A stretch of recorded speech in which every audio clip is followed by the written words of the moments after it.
Today, we're in the middle of off-road country, looking at the 2019 Ram 2500. It's brand new from the ground up, and it's one of two new heavy-duty pickup trucks from Ram. But before we take a closer look and show you everything that's new about it, be sure to subscribe to our YouTube channel for more videos like this, and go to edmunds.com/roadnoise for more.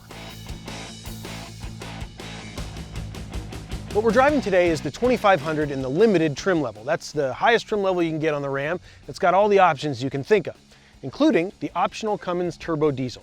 It's an inline 6-cylinder motor with 850 pound-feet of torque and 370 horsepower. Now that is the lower of the two available ratings. You can get that same motor in the 3500 with 1,000 pound-feet of torque and over 400 horsepower. With that motor, you can tow over 35,000 pounds, 35,100 to be exact, but what we really want to find out is if this rig can be one of the most capable trucks on the planet while also being one of the most comfortable and luxurious rides on the road today. This is the interior of the new 2500, and on this limited trim level, things are really swanky on the inside. You get lots of leather, different wood grain choices, great stitching along the dash and on the doors, and on this trim level, you also get the massive 12-inch touchscreen in the center. This is something that Ram has brought up from the 1500 into the 25 and 3500, and it is one of the best screens anywhere out there. Forget just in trucks. This is a super easy to use, super crisp, great looking screen on the center of the dash. And if you just want to pay attention to the road, it's nice and out of the way. It doesn't feel monolithic or like it's protruding from the dashboard. And then you've got really nice high-class gauges. These are different, of course, on each different trim level.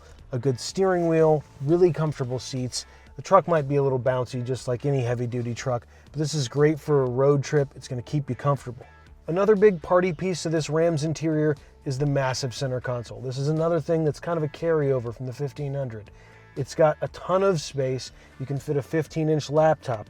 You can slide the cup holders forward and back. There's a wireless charging port where you can just lean the smartphone up against it and it charges. Two USB-C ports. Then you've got another USB port here, more storage underneath here. It just never ends. There's a lot of really usable space here, and there's even more usable space in the side, cup holders in the door. This is one of the most utilitarian interiors you're going to find, and you really do need that when it comes to a heavy-duty pickup truck. In this center console screen, you also get a couple of unique commands.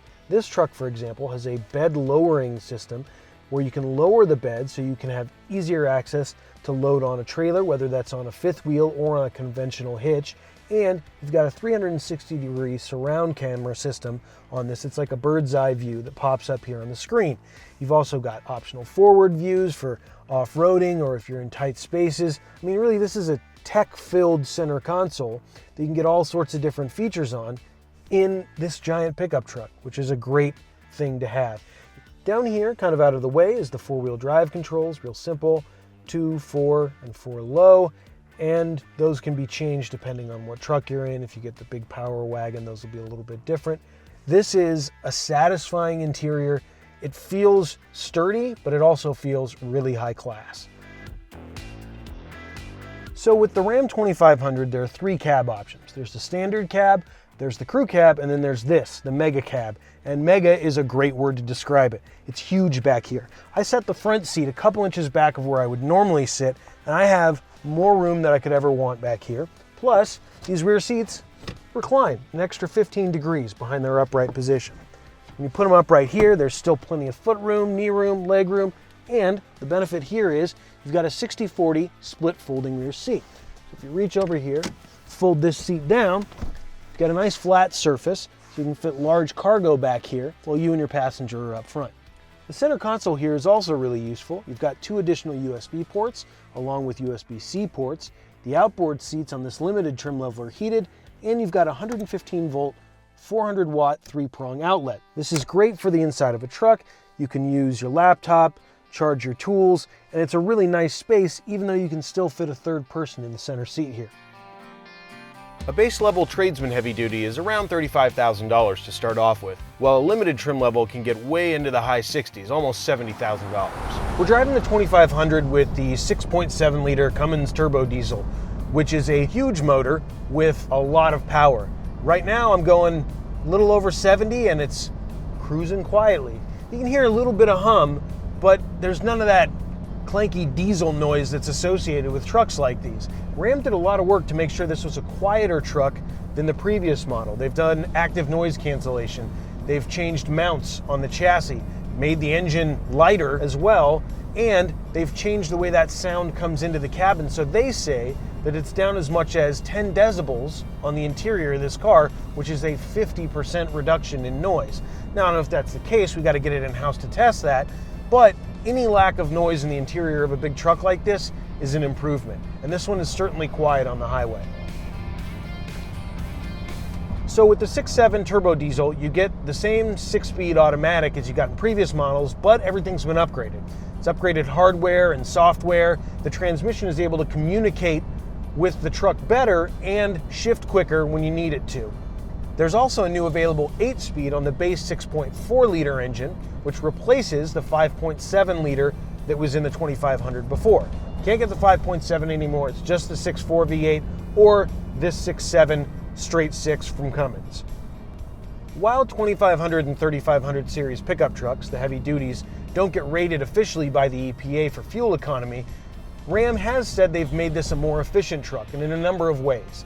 They've taken weight out of the chassis, they've taken weight out of the engine, they've improved the coefficient of drag up front with the new grille and active grille shutters. They say this is a much more efficient truck. Now, there's no real technical way to know that unless we did a back-to-back test, but it's nice to know they're improving in that area, or at least saying they are.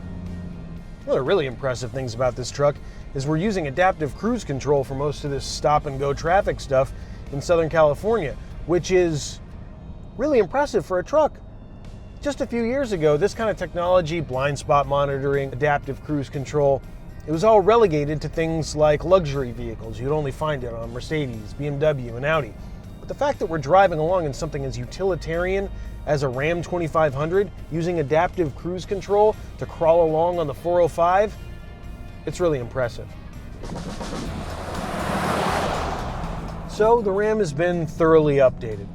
It is more powerful than before, it's more comfortable than before, it's got some of the best tech in the business, but does it have what it takes to be the most capable and the most luxurious vehicle on the road? Honestly, it's a pretty good combination of both.